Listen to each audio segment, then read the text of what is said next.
All right, let's look at this story in greater detail. We're joined by an independent security analyst, Dr. Mxolisi Mathebula. Doc, good evening to you, and thank you so much for your time. Perhaps we start with, before we even get into the apparent money flows, it seems, if these allegations are true, the networks are quite intriguing, right? You think Morgan Maumela, Mswazi Matlala, Jonathan Msibi, the Steve Mutsumi, among others. What do these tell us about how alleged organized crime syndicates work?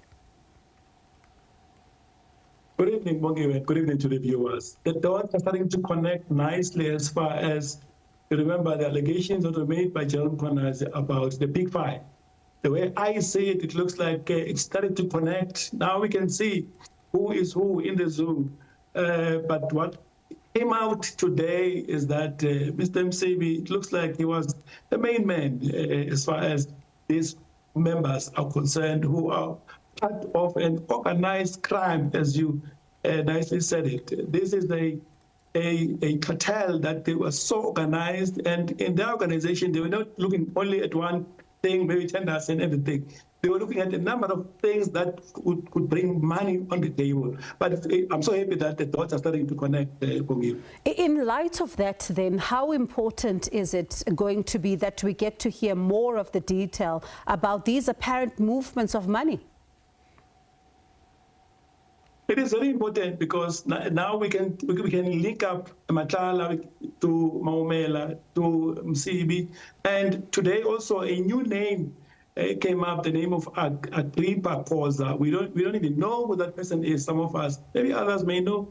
I don't know who that person is. So I'm hoping that when Mr. Matlala reappeared, he will be able to tell us more about these transactions and the involvement of the likes of Agrippa Khoza.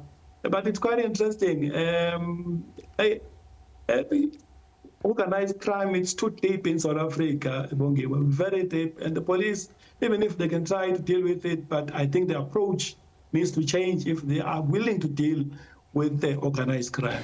And what becomes that approach? I ask this because, as you say, these apparent links are quite telling. And also at the same time, with these particular links and some of the questioning enter SABC, right? Some of the senior members of the SAPS facing allegations, themselves. So how do they begin to then, pay attention to organized crime, and how do they deal with it? If one has to deal decisively with organized crime, they need to get the SAPS house in order first. Then, secondly, what they need to do, they need to dismantle the network. And I normally say use the principles of war, where you cut the main supply route, cut the market, make sure that the market doesn't exist. Then those who come, for instance, with drugs, they will not have a market to sell the drugs. Then, as a result, they will then resort maybe to other types of crime, but again, close all the loopholes, destroy the main supply route, and make sure that whatever logistic that wants to use that route, deal with it. Then by so doing, they may be able to deal with it. But as it stands currently, I don't think they are using that principle. Because even if they try to use that principle, their very own police are in the pockets of the very same people like cartels. So it becomes difficult. They must clean their house, but I'm hoping that post-Madlanga, they may be able to have their house somehow in order.